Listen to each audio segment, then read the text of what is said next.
Thrilled once again to have you join us on the More People Podcast. I'm your host, Andrew Fitzmaurice. Really pleased to be joined today by none other than Christine Tacon. Christine, thanks for being here. Thank you. Thanks for the invite. You've got a long CV, which I want you to go through to a point. Flying I'm old. I would never dare. Not from day dot, but even now you've got a long CV with all the things you're active in. To me, in my brain, I can't get away. If I think Christine Tacon, I'm thinking co-op and I'm thinking grocery code adjudicator, which is a long time ago. Yeah. We might talk about that. We might not have time to. But you're wearing a lot of hats and you're incredibly busy. What are you busy on at the moment? What are all the things you have to do?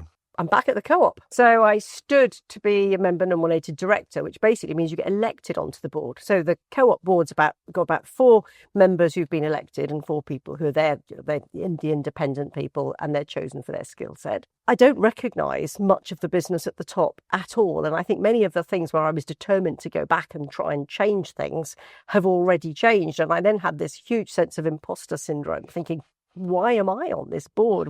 What on earth can I add? We've got people with tech backgrounds, people with very strong diversity backgrounds. That's all come together with some people from fantastic companies.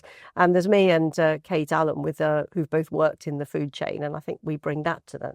So the co-op's the main thing that I do now. And I'm just coming to the end of 9 years of chairing MDS. And as I brought in the 9-year rule, I'm going to have to go. Obligated to live by it. Yep. So I shall be leaving that in the middle of this year. And the other things I do are not really that time consuming. I'm trustee of the Farmers Club Charitable Trust, which means we give away money to people who want to do training and education. And actually, that's a lot of fun. I like giving stuff away. And I do some stuff for the BBC where I chair their Rural Affairs Committee, making sure that BBC programmes are up to date. So I enjoy putting a membership together. We only have 3 meetings a year, but I love doing that. And then Women in Food and Farming, where I've finally managed to take more of a back seat. So I'm not at home printing out the labels and trying to get them square and then getting them to fit inside those silly plastic things. So everybody knows who they are. And my daughter and some other people have really taken over and are doing far more events now. So I feel like I'm on a steering group now. Let's start with MDS. Whilst that might be reaching its natural conclusion to a point, 9 years, MDS we're quite familiar with, working in the sectors that we work in. But for those who aren't, what is MDS all about? It's fabulous. If you know about it, you know it's fabulous. If you don't know about it, you'll think, how come I didn't? It started off in the fresh produce sector in 1986, and it was formed by Gees and Spearhead and A.H. Worths because they wanted to recruit people, ideally straight from university, give them training across the industry and then have them come back into their business. But they didn't want to just train them themselves. And actually, they couldn't afford to run their own graduate training programme. And I met Julius Joel the other day, who told me that he was actually trainee number 1. His son was he really? Yep. His son has since been on the programme. And the huge difference between what MDS is now than when they first set it up is that we've moved the focus much broader than just fresh produce. So we have retailers, we have ag chem businesses, we have engineering businesses, we have potato growers, asparagus growers.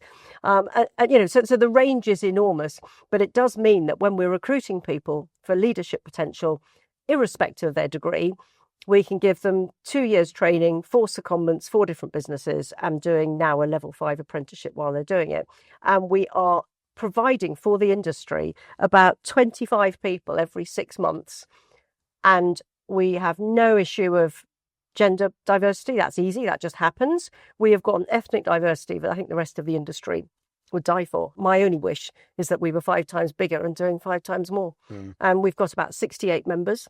And it's about 100 trainees at the moment and growing. It churns out some really good people. There are lots and lots of good people, starting with Julius, apparently, all the way through to the last crop. Yeah. The industry is filled with people who've come from MDS and have gone on to really good things. So I think the proof is in the pudding. And they're so resilient. I mean, they come out of university and they've probably not really done a proper job. And they learn with us and we nurture and look after them, and they've got the rest of their cohort that are supporting them as well. But they will be put in a business and we're charging them at a day rate. So they're always going as a mini consultant, and they've got to hit the ground running. And the people who've got them have got them in for maternity cover or project, or they might have a certain job that they always put an MDS trainee in, but they don't want to give them a 3-month induction. You're lucky if you get a week. We always check they get a health and safety one, but then they hit the ground.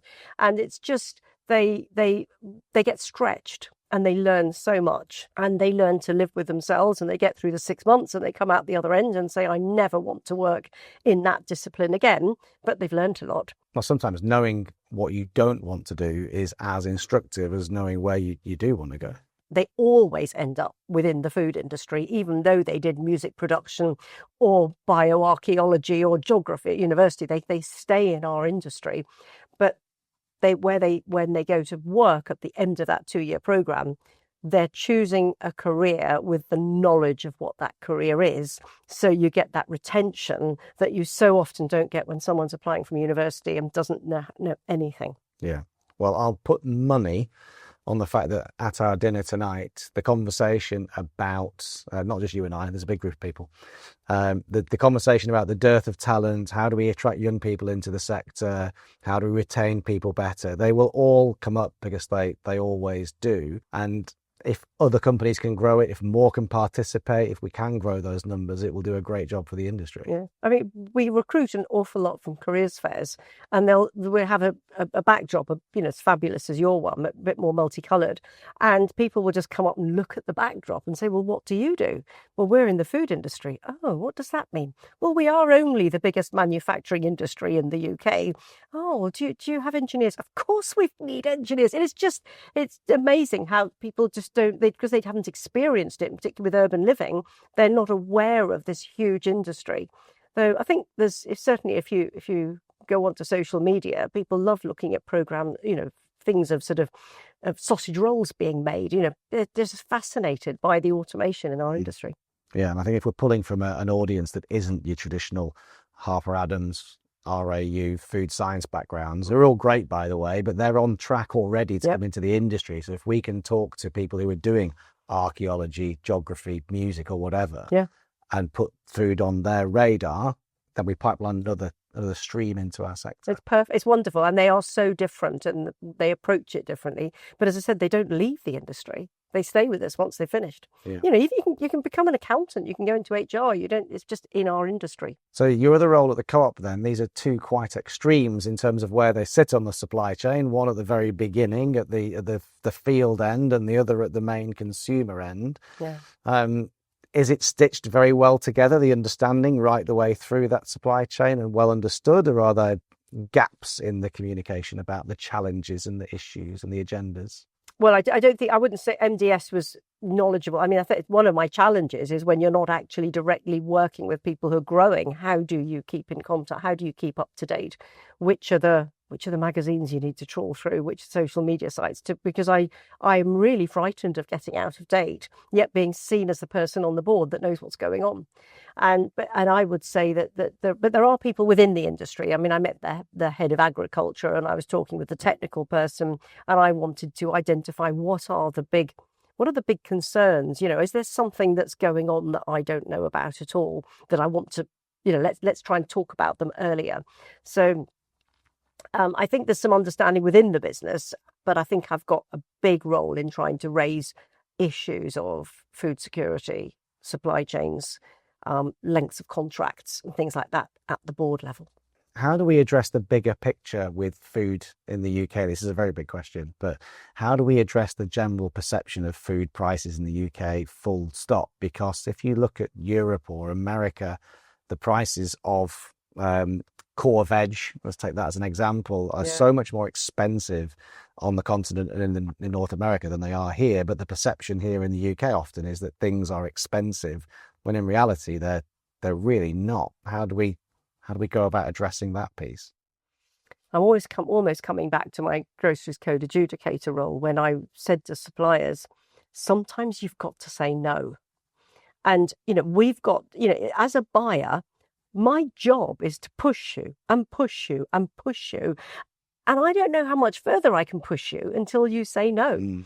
And I'm a huge believer in having co-ops, whether you call them producer organisations, but people working together, because, you know, there are some areas in our food industry already where a retailer cannot move. They cannot go to another supplier because there isn't that fat in the chain. You know, the chains have got themselves as efficient as they can. And then you start talking about real issues of cost and making sure that there's enough money flowing through. And, you know, you keep hearing bits where a retailer has increased the price that they're paying to their milk suppliers or something other else. But hearing John Shropshire talk at the City Food Lecture and just saying, you know, the issue we've got is that we agree to a contract which fixes a price for a period of time, and in the EU it's not fixed and it flexes. So when there's a shortage, the price goes up, which means that you get paid more for what you've got if you've invested to produce in tunnels so that you've got food when other people haven't. You can get a higher price, and there is something in that, but suppliers have agreed to this. So is it courage and bravery that's required? It's courage, it's affordability. You know, it's a huge business risk to say, I'm going to say, no, I'm not going to go further down in price. But I do think, you know, cartels are illegal, but you can work in a co-op and the co-op can agree the price with the people that they're selling to. And, you know, it's no accident that there are so many more co-ops in the EU. And funnily enough, they all have higher prices. And the biggest co-ops in the UK in our industry are all EU-based co-ops. They're not British ones. Mm-hmm. Don Curry did a big report and he said, we can't use the word co-op because, you know, people think there's so many failed ones. We need to collaborate. Don't care what you call it. But it is about not being so independent and sharing so many resources. You know, does every farm need to have every piece of farm equipment so that they can go out on the exact day that the weather is perfect? You know, maybe we all need to be sharing so much more.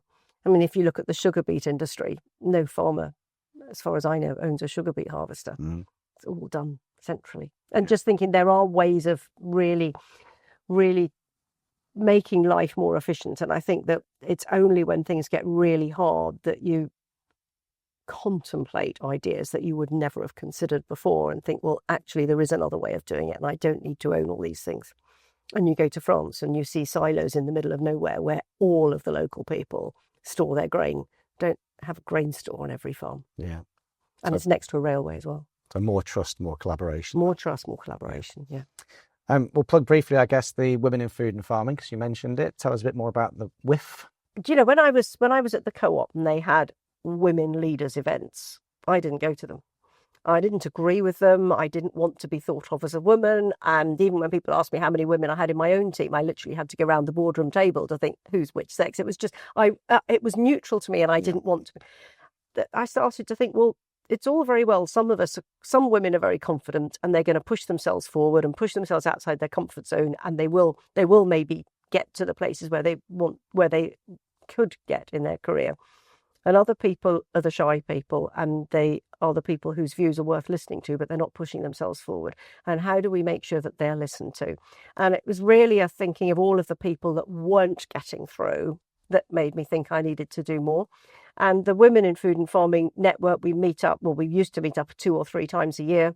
Big focus on getting younger people there, getting under 30s, you know, particularly we try and get that sponsored so they don't have to pay to come and that they can meet those of us who more experienced rather than older, Andrew. I didn't say. More experienced, more experienced in the industry to share our experience. And, you know, people ask me all sorts of things. You know, sometimes they say, my husband doesn't want me to do this, that and the other. And I'm thinking, why the hell did you marry him? But, you know, people have these challenges and so they can come and talk to us about them. And now that the younger generation are running it, they are doing loads of smaller events and people like Lammer are giving us a venue and Groundswell are giving us a tent and, you know, people are giving us things so we can have more get-togethers. So in a way, it's not really networking for the people who will know each other anyway. It's all the people that are, you know, much younger, much earlier on in their careers and a bit might hold some of those people as their role models, but just to share. And it's a business thing. We talk about business issues. Well, we've talked a lot of acronyms, initialisms. We've plugged quite a few things there. I think we might need a few links below to help promote and plug some of those things. So links will be down below for lots of these things. But Christine, I could talk to you all day, but pleasure having you on. Thank you very much.